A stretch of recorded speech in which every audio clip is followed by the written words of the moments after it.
Hello, my name is Donald Kanak, and I'm here with a new paradigm for modern opera. In today's post-COVID world, we're experiencing the adage, history repeats itself, but no one listens. Science says we're heading towards annihilation unless we change from a human-centric to planet-centric way of life. The title of the opera is Odin, Then and Now, and it's an appeal to the world to come together and build a new future world. A future that has nothing to do with the unjust and immoral behaviors, rules, and laws that we consider normal today. But first, a little about me. Some 25 years ago, I gave up using traditional percussion instruments in favor of using recycled materials. Imagine thousands of never-heard-before sound colors supporting my new future world. I've had commissions from Twyla Tharp, the Kennedy Center, Lincoln Center, TV commercials for the NBA, Nike, and others, and touring with Eminem, Fish, and the Black Eyed Peas, as well as others. I'm also the ambassador for arts education for the UNESCO English Riviera Global Geopark here in the UK. My HOP, which stands for Help Our Planet Environmental Education Initiative, has won awards of excellence from the United Nations, the Federal Republic of Mexico, and the Governor of Vermont.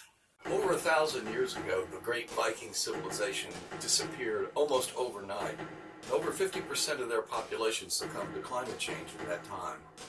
The Vikings were known for many significant inventions. They also established world travel and trade. Viking history sounds frightfully close to what is going on in the U.S. and many of its allies today. My goal is to address a new future with a new type of opera. Never heard before timbres, instrumentations, orchestrations, new types of vocal delivery, acoustics, electronics, in short, exciting fusions between theater, music, and media. For example, I've just completed a 16-voice percussive robot that was developed at the Bristol Robotics Laboratory here in the UK. This will be the accompaniment for Thor throughout the opera.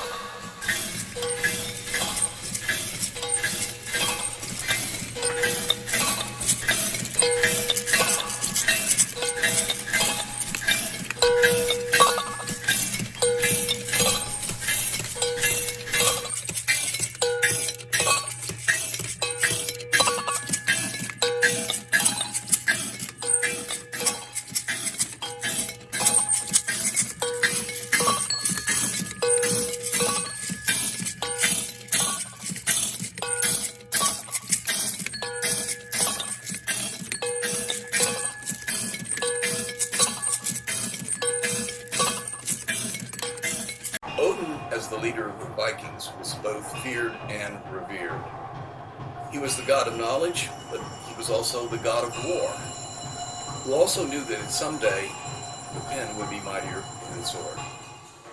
The opera closely follows Nordic saga laced with the banter of a modern-day weather presenter who predicts all the actions on stage and then places those actions in a modern context in today's world, all supporting the main theme that history repeats itself and no one is listening.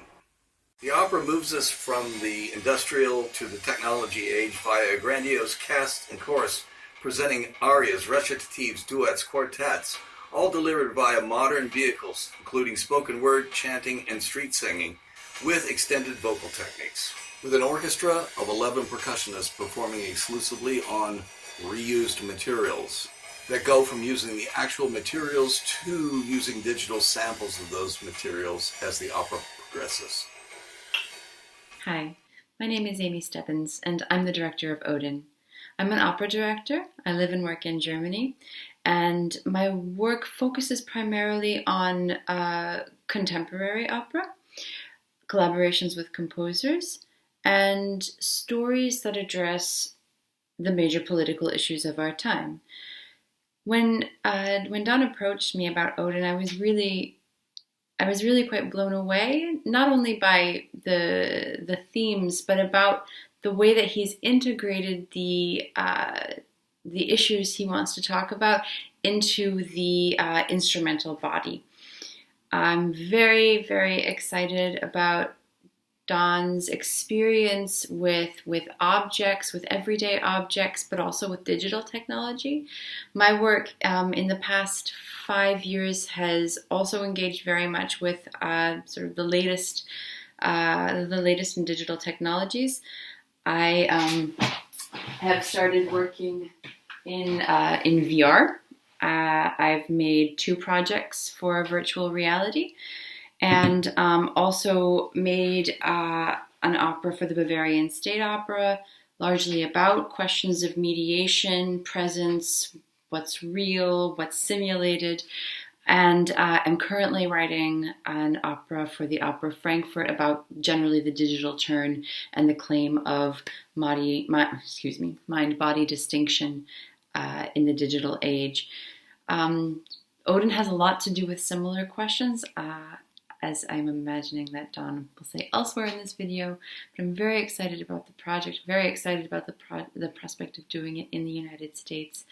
And yeah, hope that this video is informative. Thank you. Marketing-wise, Odin Then and Now offers many backstories for PR purposes, including climate change, reuse and recycling, haptics, robotics, new media, repetition in history, many, many more. Also, the opera utilizes styles and techniques in rap, spoken word, avant-garde, and pop music that gives a fresh, unique fusion to hopefully rekindle hope. The use of rap and pop also opens up new inroads to popular audiences currently closed to the world of opera.